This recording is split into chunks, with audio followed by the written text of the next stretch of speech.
So, Courtney, when we talk about the goals for Lumina in 2040, why don't you define your goals and then we can go from there?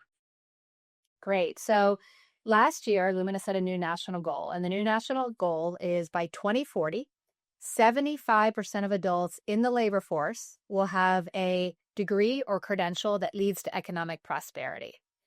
And we define economic prosperity as making at least 15% more than a high school degree alone. And when you look at those credentials or degrees, what are you looking at? What does that entail? I think it must include like industry recognized credentials and then higher ed credentials. Absolutely. So degrees, so associate degree and higher. And then we also look at certificates and then industry-based certifications. So those are the things that we count right now, as long as they meet that 15%. So the goal for Lumina is 75%. Right now, where are we at? And how have we been doing getting toward that goal over the last couple of years? Yeah, great question. So today, 43.6% of Americans in the labor force hold a degree or credential that meets that earnings threshold. That's actually our starting point. We just set this goal. So it kind of tells us our baseline of where education is delivering economic payoff and where we still have work to do. And so, starting now, we'll start this journey toward 2040. And some of the credentials, they don't have equal, I want to say weight. Some are closer, are helping people attain even higher than others. So I would imagine like the industry credentials compared to a graduate degree, there's got to be an imbalance in there. Absolutely. So depending on what type of credential you have, you could be making well over that 15% threshold. We actually don't report on that. What we report on is within any credential, what percentage of people are making that 15%. So you can see across the credentials that, for example, people with bachelor's degrees, at least 70% of people with a bachelor's degree meet that 15% threshold.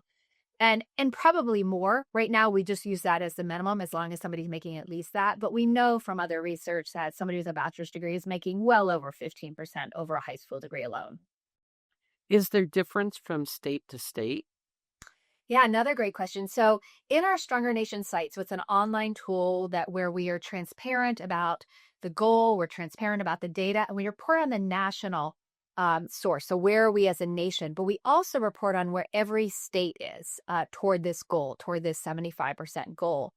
And the states are all over the place. We have a couple states that are already over 50%. And then we have other states that still have a ways to go that are much below that. So, what are some of the challenges that are keeping people from getting these credentials?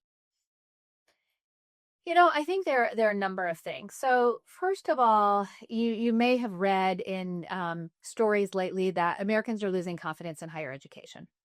That number over the last 10 years has gone down to about two-thirds of Americans had a great deal of confidence in higher ed, to now of only about a third, just over a third of Americans have a lot of confidence in higher education.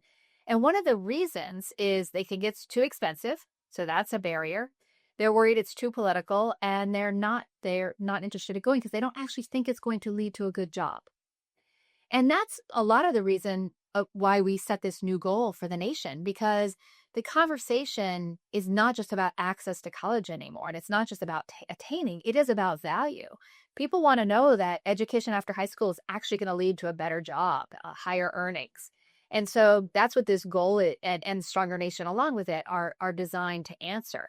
So, some of those barriers are cost. Some of those barriers are other obligations. So we know people have a lot of, whether it's work obligations, whether it's taking care of children, whether it's taking care of elders, a lot of other obligations that are going on. And then they're just not the national narrative about higher education is telling a story that makes people unsure whether it's a place for them or it's become too political. So there's also, I think, playing into this might be AI, because a lot of people are afraid that, maybe they'll get a degree or they'll get a credential.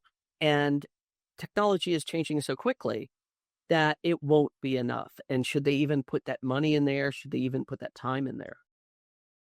Have you Yeah, heard I it? think yeah, I think that everybody's trying to guess about what AI is going to do to education, to the labor market, to the future jobs. But I would say if we look back at history, every major technological shift has changed jobs, but it hasn't actually eliminated the need for education. In fact, I think in many ways it increases the need for adaptive skills, critical thinking, base knowledge. And I think education builds on that foundation. So I don't come at this assuming that AI is going to disrupt everything and it's going to mean that education is no longer necessary. In many ways, I think more education is going to be important. And how does higher ed play in that adaptability for someone as technology comes in and changes the workforce? Higher ed is definitely going to have to adapt. One of the things, we measure certificates and certifications in Stronger Nation and toward the goal. And we see a lot of variability because we only count the first credential. So we see a lot of variability on whether somebody meets that earning threshold with a certificate or certification. And what we have found, kind of separate from Stronger Nation, but related to it, is that the real value of these short-term credentials, these certificates, these certifications, are on top of degrees. Higher ed is going to have to figure out ways that, we talk a lot about lifelong learning. How can they continue to offer these certificates and certifications so people can upskill, reskill, adapt as changes go? Because things are happening fast and we need to be ready for it. And higher ed is going to have to change their business model basically to meet people where they are and deliver the skills and knowledge they need. How is Lumina Foundation working with partners around the country to help raise this level, to meet this goal? Yeah. So in a few ways, first of all, we learned a lot from our last goal. So over the last 15 years, we've been working on an attainment goal.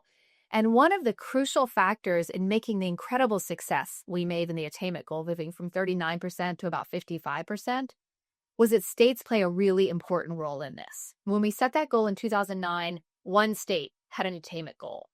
Over the course of 15 years, 48 additional states set attainment goals. And by states setting attainment goals, they really put practice and policy and money into efforts to help more students in their states access higher ed, complete higher ed, enter the labor market with credentials. And so we see states as a really valuable partner. And many states are already thinking about this. They're already really considering the value of these short-term credentials and degrees and making sure that they are working for their citizens. So getting states working with us as partners is really important.